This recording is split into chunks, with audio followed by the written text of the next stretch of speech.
warahmatullahi wabarakatuh. Perkenalkan, saya Putri Wulandari dengan NIM 190102537. Saya mahasiswi program studi pendidikan guru sekolah dasar, Fakultas Keguruan dan Ilmu Pendidikan, Universitas Muhammadiyah Profesor Dr. Hamka. Dibuatnya video ini yaitu untuk memenuhi tugas dari mata kuliah Sumber Daya dan Berkelanjutan dengan dosen pengampu Bapak Hari Naredi, MPD. Video ini berjudul Akibat dari Limbah Sampah Plastik dan Solusinya. Selamat menonton. Tidak bisa dipungkiri bahwa saat ini telah banyak permasalahan di lingkungan sekitar yang disebabkan oleh sampah plastik. Plastik merupakan salah satu bahan yang sering digunakan oleh masyarakat untuk berbagai hal, seperti kantong plastik yang berfungsi untuk membawa barang-barang yang tidak cukup dibawa hanya dengan menggunakan kedua tangan saja, atau untuk membungkus sesuatu yang hendak dibawa maupun diberikan kepada seseorang. Semakin tinggi tingkat pertumbuhan penduduk membuat tingkat konsumsi plastik juga semakin meningkat. Dari limbah sampah plastik memberikan akibat negatif yang harus ditanggung oleh alam karena keberadaan sampah plastik. Konsumsi berlebih terhadap plastik akan mengakibatkan jumlah sampah plastik yang besar. Karena bukan berasal dari senyawa biologis, plastik memiliki sifat sulit terdegradasi. Plastik sendiri diperkirakan membutuhkan waktu sekitar 100-500 tahun hingga dapat terdekomposisi atau terurai dengan sempurna.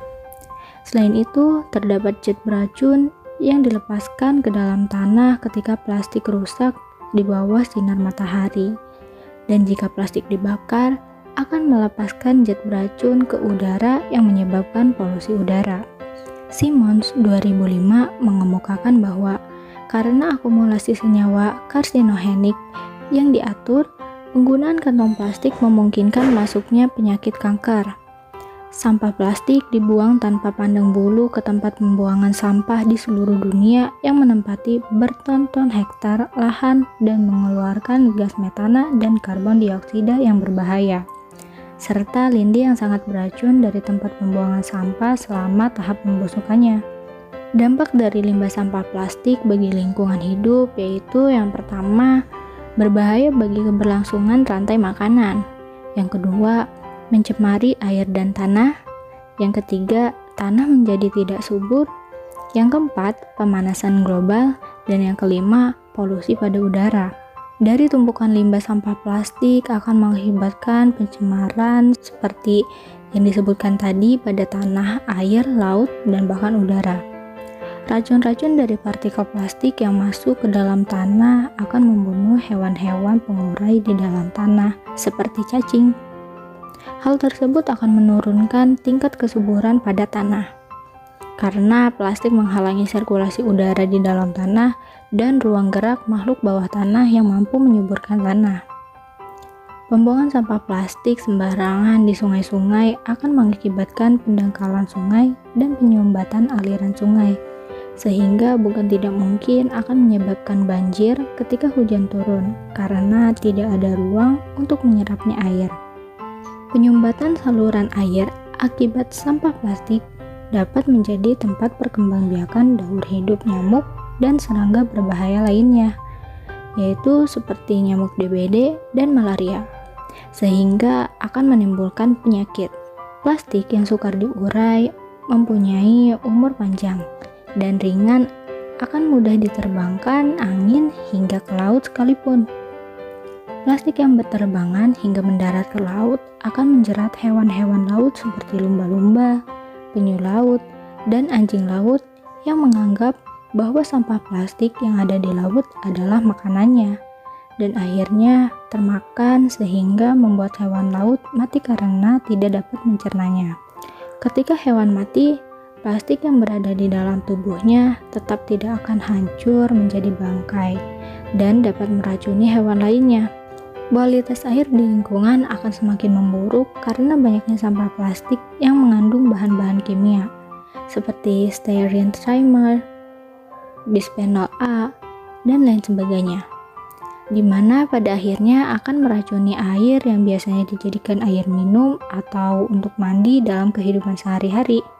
Untuk menanggulangi sampah plastik, beberapa pihak mencoba untuk membakarnya. Tetapi proses pembakaran yang kurang sempurna dan tidak mengurangi partikel-partikel plastik dengan sempurna, maka akan menjadi dioksin di udara. Bila manusia menghirup dioksin ini, manusia akan rentan terhadap berbagai penyakit diantaranya kanker, gangguan sistem saraf, hepatitis, pembengkakan hati, dan gejala depresi. Semua orang tahu bahwa banyak sekali bahan yang terbuat dari plastik memiliki kegunaan penting, selain kelebihannya yang tidak mudah pecah. Namun, meski demikian, sudah saatnya kita untuk sadar bahwa plastik justru memiliki bahaya-bahaya yang dapat ditimbulkannya bagi kehidupan. Oleh karena itu, sebelum menjadi semakin memburuk, marilah bersama-sama mulai mengurangi penggunaan plastik, terutama kantong plastik. Kita memang tidak mungkin bisa menghapuskan penggunaan plastik 100%, tetapi upaya untuk mengantisipasinya bisa dengan memakai ulang plastik, mengurangi pemakaian plastik, dan mendaur ulang plastik, dan dibuat sebagai tas atau dompet. Menggunakan tas belanja ramah lingkungan seperti tas dari bahan kain dan kertas, membuat tempat pembuangan sampah terpadu yang lokasinya strategis dari pemukiman warga, tidak membakar sampah-sampah plastik secara sembarangan baik di lingkungan terbuka maupun lingkungan tertutup, membuat tempat sampah terpisah antara organik dan anorganik. Lalu perlu juga regulasi dari pemerintah untuk meredam semakin meningkatnya penggunaan plastik. Baiklah, itu tadi penjelasan akibat dari limbah sampah plastik dan solusinya. Terima kasih. Wassalamualaikum warahmatullahi wabarakatuh.